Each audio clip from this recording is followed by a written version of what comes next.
need to go out there. I want to see and do everything there is to be done. Your ship, she's a beauty. It travels the stars, right? Tell me, what's it like out there?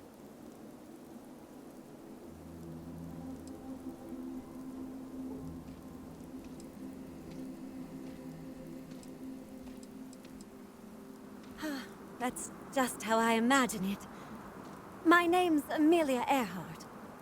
When I first woke up in this place, in my head, I knew all about my namesake, her life and her accomplishments. But I also knew how to fly a starship, reactor limits, thrust acceleration, vectors, and everything. In my mind's eye, I can imagine flying out there, touching heaven itself. And yet, cruelly, here I sit. The facility keeps us alive, fed and protected, but they do a terrible job of informing us of anything at all. My guess is the facility thought they might need a pilot one day, but your guess is as good as mine. Am I that transparent? Listen, I know you owe me nothing at all, but I would do anything to get off of here. I know the societies want who knows what from you for who knows why, and I don't want to get involved in any politics. I just want, for my single self, a chance to explore. I'd happily earn my way. Like I said, a lot of spacefaring know-how has been put in my head. Let's put it to good use, right? You won't regret it. Thanks. Do you want to talk about anything else? I have a few choice, unchristian thoughts about some of them. But I'm going to stay out of it. Listen, I'd understand you making any decision you have to regarding them. Any at all. I just hope you judge me separate. I don't wish harm on anyone. I just want to explore. No, I don't. I consider myself a most ardent admirer of hers. She feels like family. Distant family. I like to think we both share a kindred spirit of adventure, though. She broke so many barriers in her life. I would love the same opportunity one day. Goodbye, outsider.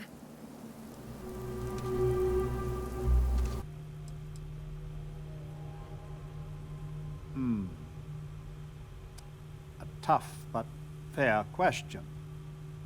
I must admit the case of Amelia Earhart sometimes keeps me up at night. 'Tis safer if the rule is strict, but if you wanted to make an exception or two, I could live with that. But no one from the other societies. They are all dangerous in their own way.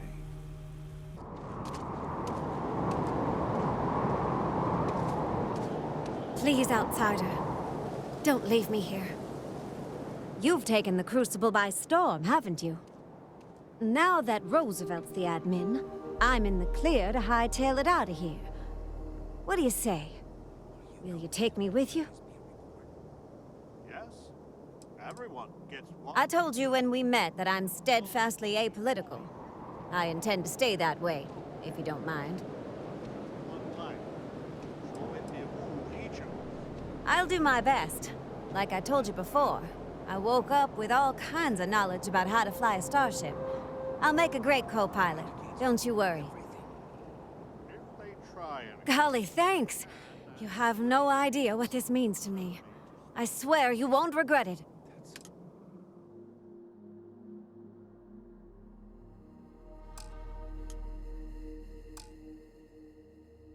I just need to say a couple farewells, and then I'll hit the road. See you out there. The wanderlust is really kicking in these days. I'd love some more time in the ship. Sure, I'm up for a chat.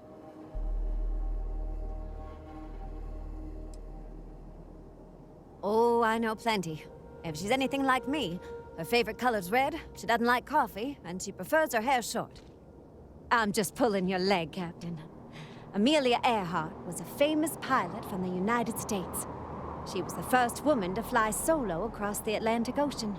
It's a real shame about what happened to her. You know the story of her death, don't you?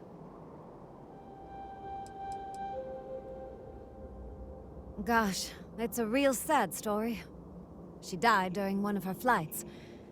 She was trying to become the first woman to circumnavigate Earth in a plane. Things went haywire over the Pacific Ocean, though. She crashed somewhere out there and was never seen again. Her death got a lot of attention because she was such a famous pilot. Folks still don't know exactly what happened to her.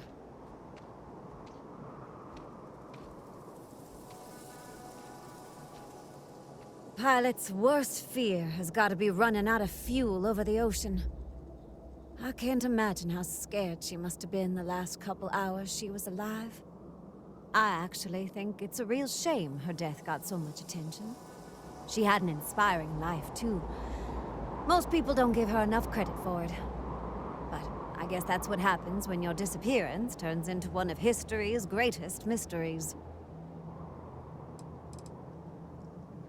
Oh, I'm sure she would have just loved it. The ultimate dream for any explorer is to go somewhere no one's ever been before. And there are plenty of those in space. I don't know if she would have settled for being a co-pilot, though. Even to a great captain like you. Her determination is what inspires me the most. She never gave up on following her dream to explore, even when the odds were against her. I've always looked up to her for that.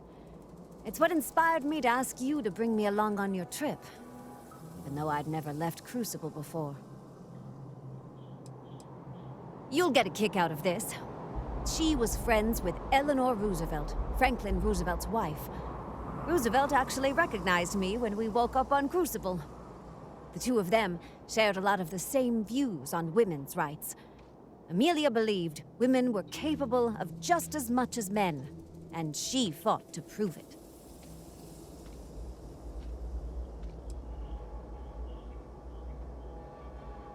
Gosh, I hope so. She left behind some big shoes to fill.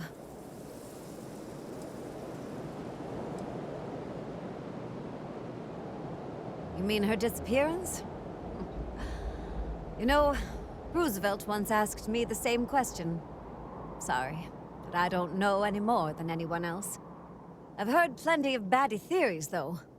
Some people think her navigator sabotaged the flight.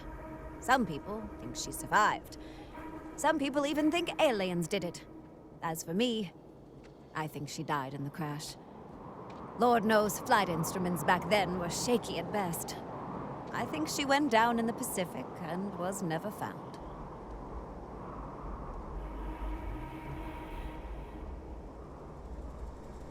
I hope she's resting peacefully now. She's earned it. She worked hard, left a big fingerprint on history. It's an honor to carry on her legacy.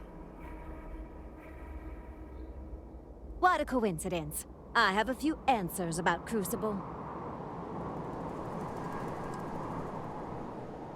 Wasn't learning per se. It was the facilities doing. It made sure we all had the skills we'd need to survive if we made it out of Crucible. It taught us things that the people we were cloned from might have known. For me, that meant anything and everything to do with modern starships. I thought that'd make me a natural in the pilot's seat. But it's one thing to know something, and another thing to do it. I have more to learn than I thought.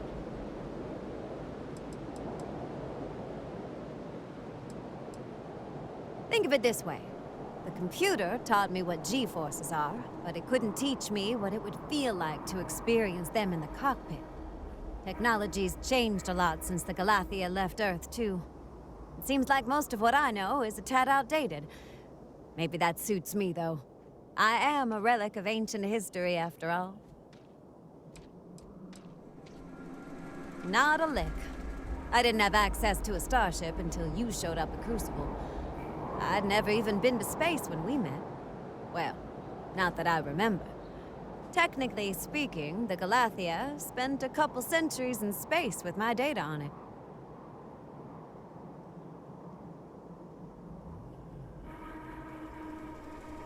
That's a swell outlook, Captain. I'm glad I have a seasoned pro like you showing me the ropes.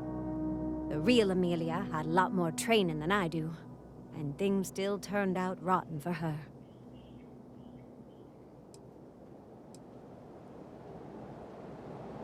At least Roosevelt's a decent guy.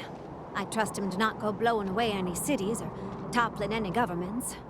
But I'm glad I won't be dragged into it.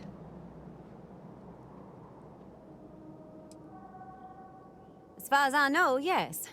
Crucible's not on any maps, so most travelers don't have a way to find us. It made living there a real drag for a curious guy like me. All I ever wanted was a taste of life outside Crucible. I even tried leaving the facility to see if I could find other people a few times. I never made it far, of course. Curiosity killed the cat and all. But at least it kept me from losing my marbles until you came knocking at Crucible's door. I'm all for that. Nice gabbing with you, Captain.